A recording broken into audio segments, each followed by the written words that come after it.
ہر شخص اپنا مقام اور سٹیٹس برقرار رکھنے کے لیے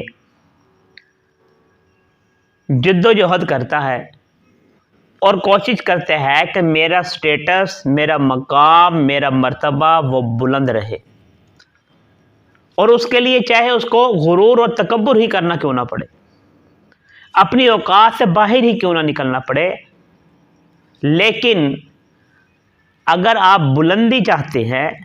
اپنا مقام اور سٹیٹس برقرار رکھنا چاہتے ہیں، اونچا رکھنا چاہتے ہیں، تو نبی اکرم صلی اللہ علیہ وسلم نے سٹیٹس اور مقام بلند رکھنے کا ایک طریقہ بتلا دیا۔ فرمایا من تواضع للہ رفعہ اللہ، اپنے آپ کو اللہ کے لیے مٹا دو، اپنے اندر عاجزی اور انکساری پیدا کرو، اللہ تعالیٰ تمہارا مقام، تمہارا سٹیٹس، تمہارا مرتبہ بلند و بالا کر دے گا۔